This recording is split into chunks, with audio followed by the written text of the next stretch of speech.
Por ejemplo, este es un ensayo simplemente de clasificación de suelos.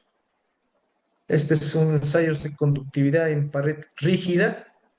Vemos aquí cuánto es la conductividad. Usamos pared rígida porque el lore, al ser un material anguloso y grueso, puede dañar, pues si es una membrana de pared flexible. Entonces vamos a ver, por ejemplo,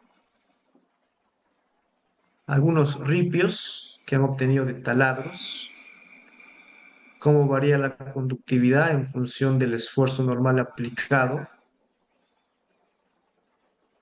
Esto está en centímetros por segundo. Y conforme hay más esfuerzo de confinamiento, pues la conductividad hidráulica va disminuyendo, lo cual tiene sentido. Llega hasta un límite, pues, de 10 a la menos uno más o menos, es el rango que llega a este ripio. Hay otros que llegan a menos, casi, bueno, un centímetro por segundo, bastante. Otros que sí se nota que probablemente tienen mayor contenido de finos. Notamos que llegan pues hasta rango de 10 a la menos 8 centímetros por segundo. En esto sí, pues la solución se va a demorar una eternidad en pasar. Acá sí tendríamos que evaluar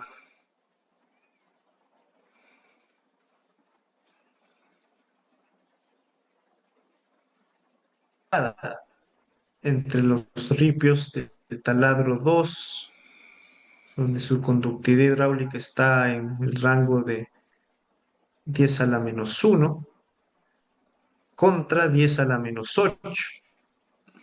Habría que ver qué fue qué es lo que genera esta gran diferencia de magnitud, una diferencia de magnitud de 7 veces. Y acá sí está pues un promedio de 10 a la menos 2, 10 a la menos 3. Estamos viendo a la presión de confinamiento más alta, que es 2000 kilopascales, que si lo dividimos pues entre 20, estamos hablando pues de un pad de 100 metros, que es algo usual, un pad de 100 metros. Entonces esto de acá, por ejemplo, es algo interesante para estudiar. Este de acá es un valor bastante alto. Esto, bueno, esto es lo que habíamos visto. Aquí vemos pues algunas muestras, cómo están cómo están las condiciones de la muestra antes del ensayo. Este es el lore. Este es después del primer ensayo a una carga de 0 kilopascales. Este es después del segundo ensayo a 300 kilopascales. Vemos que se ha comprimido bastante, se ha hecho un gran contenido de finos. Entonces eso podría ser acá, eso podría ser la respuesta, que vemos que sí, a 0 kilopascales tiene casi 10 a 1 centímetro por segundo, pero cuando ya llega a 200 kilopascales es 10 a la menos 8, y a 2000 kilopascales se mantiene 10 a la menos 8, es porque estamos hablando pues de un ripio que es bastante compresible, que con tan solo 200 kilopascales de esfuerzo de confinamiento se ha triturado, y muy probablemente pues su gama, que es la pendiente de la línea de estado crítico, es bastante baja. Esta es una forma de medir la compresibilidad, y eso ha hecho de que haya esta enorme pendiente. Igual aquí, la pendiente acá no es tan dramática, requiere de 300 kilopascales para que caiga hasta 10.8. Sin embargo, aquí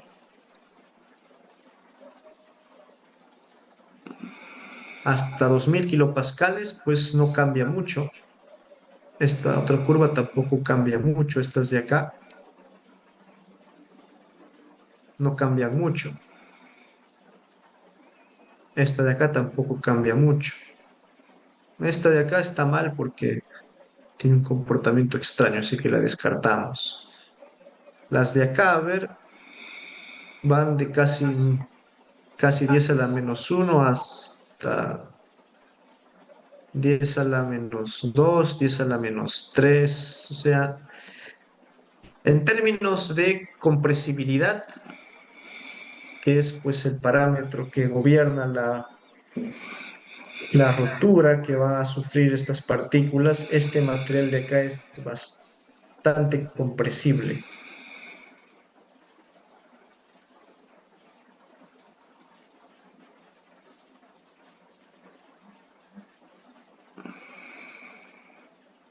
Y se nota aquí en las fotografías, vemos que con solo 300 kilopascales el material, pues de lo que miren que era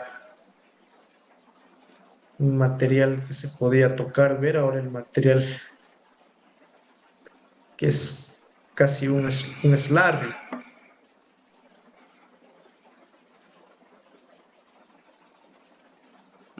Se ha resquebrajado. Y esto,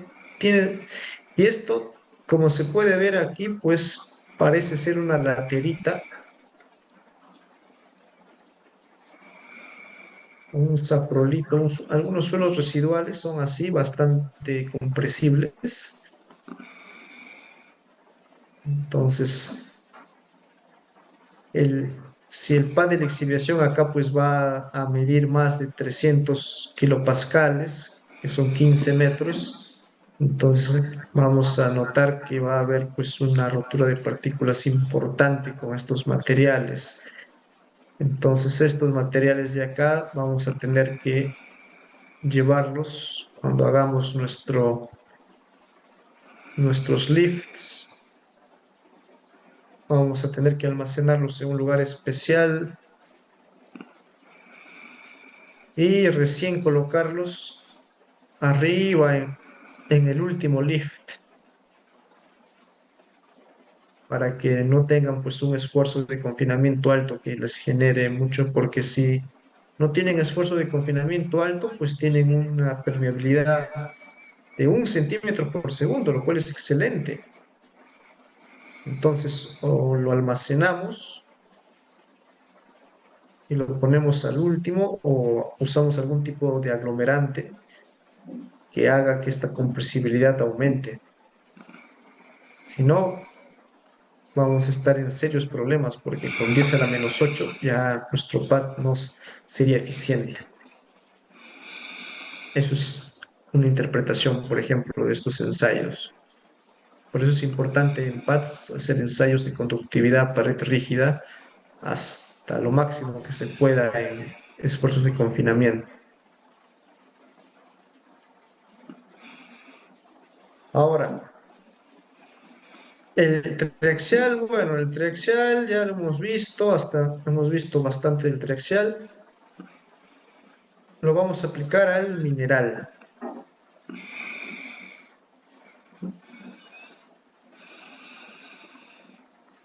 ¿Qué, qué es lo que hemos podido notar acá? Que bueno, se está usando la curva homotética que vimos al inicio, que también se usó para columna resonante. Entonces, este ensayo, que es un ensayo CD, nos da al final pues una envolvente lineal que se puede asemejar a un parámetro envolvente M. Si vemos el comportamiento esfuerzo-deformación, pues vemos un comportamiento tipo strain hardening normal. Ahora, si vemos su dilatancia, sí son suelos que están pues netamente contrayendo. vemos que estos materiales no hacen esto,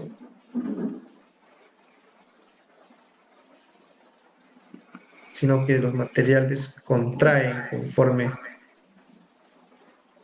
se aumenta la deformación.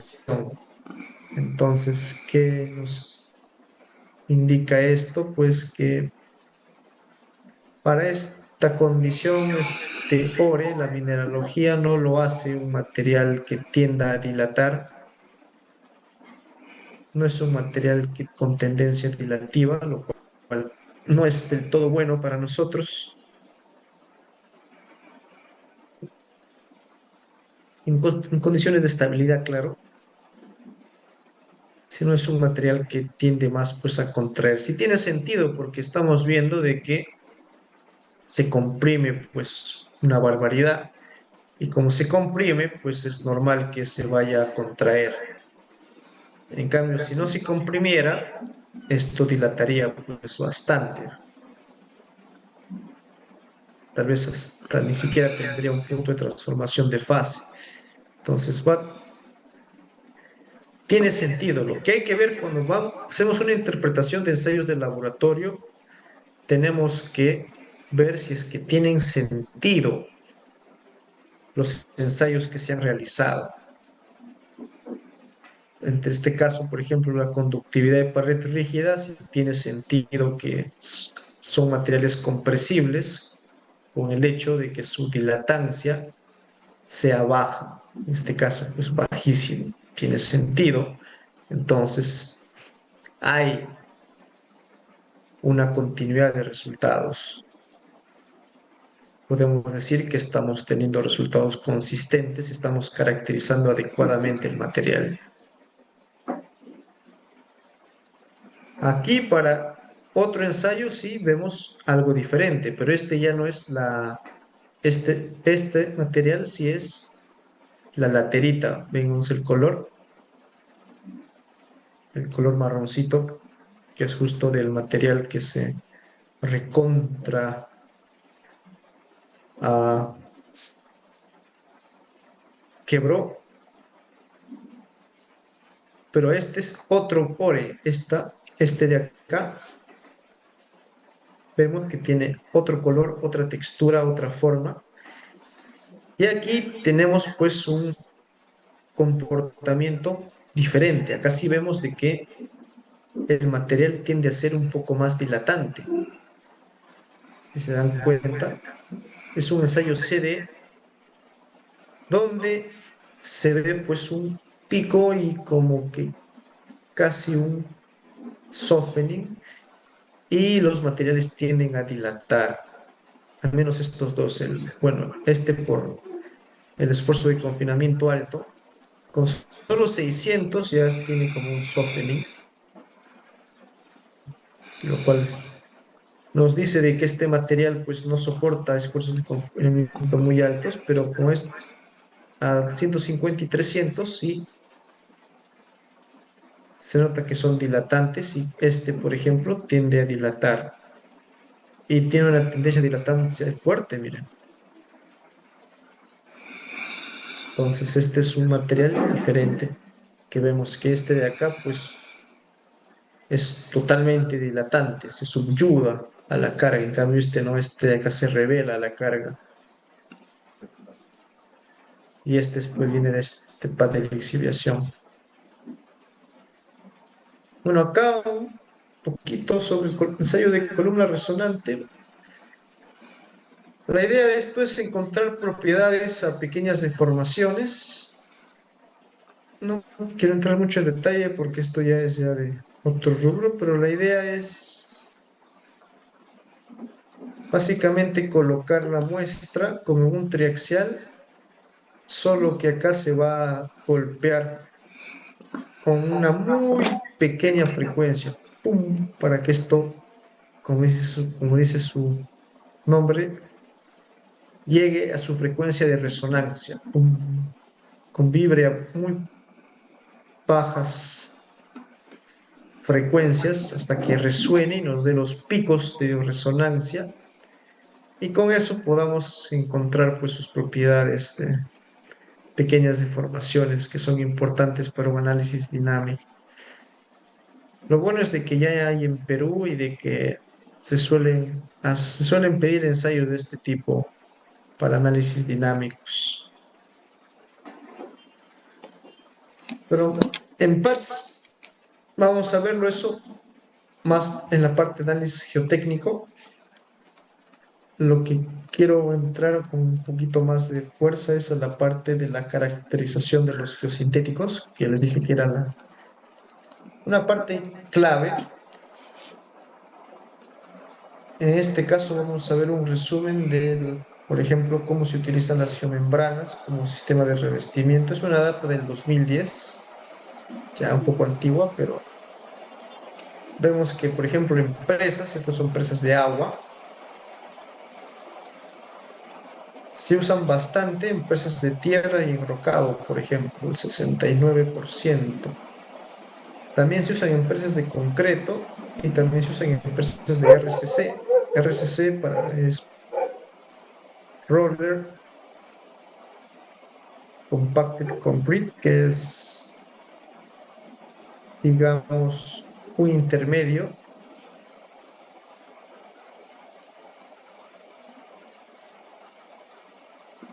Digamos, tenemos presas de tierra, tenemos presas de Hartfield,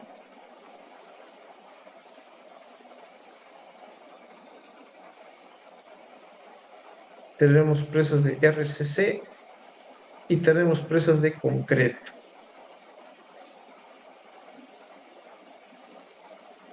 Que va variando el contenido de cemento.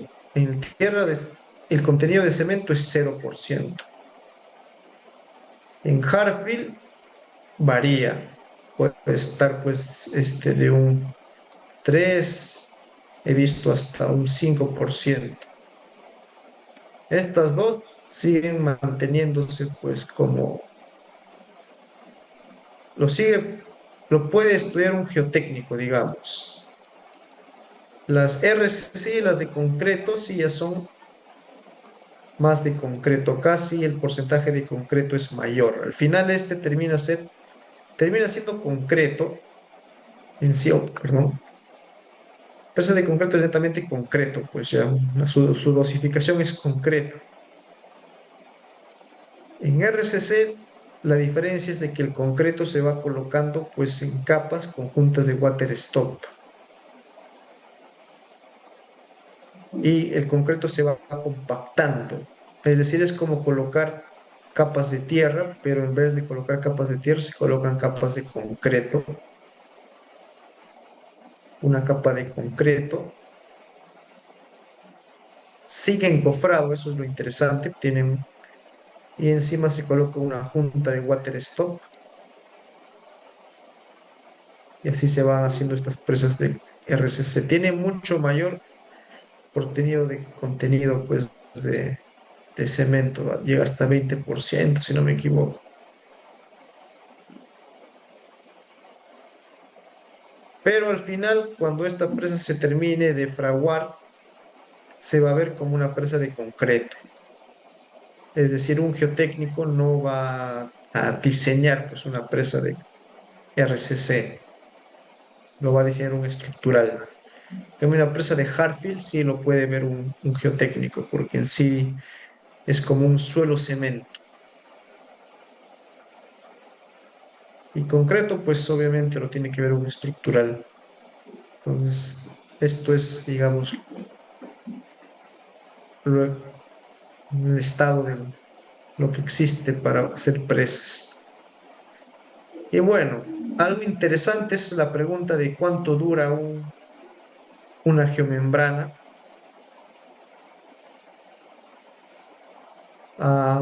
Por ejemplo, acá tenemos data del ICOL, tenemos el tipo, tenemos geomembranas poliméricas y geomembranas bituminosas. El material básico, bueno, no me pidan que pronuncie qué dice aquí, pero estos son sus materiales básicos. Y esta es su famosa abreviación. O sea, al final, cuando hablamos de PVC, PVC, ¿qué significa? Pues significa eso.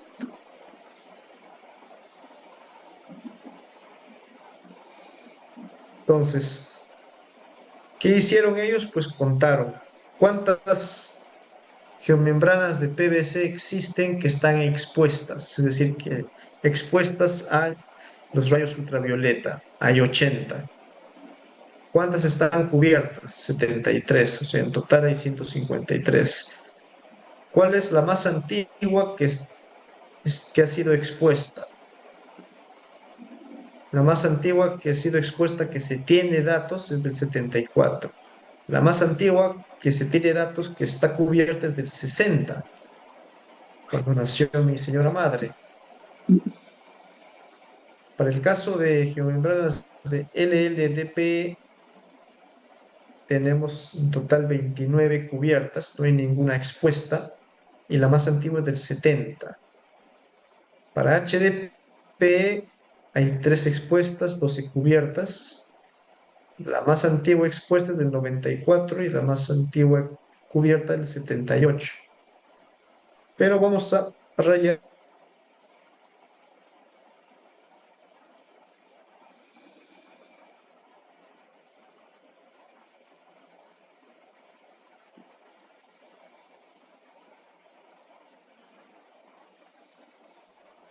CCPM, PP, CP, GMF fabricado. Bueno, esta es una bituminosa.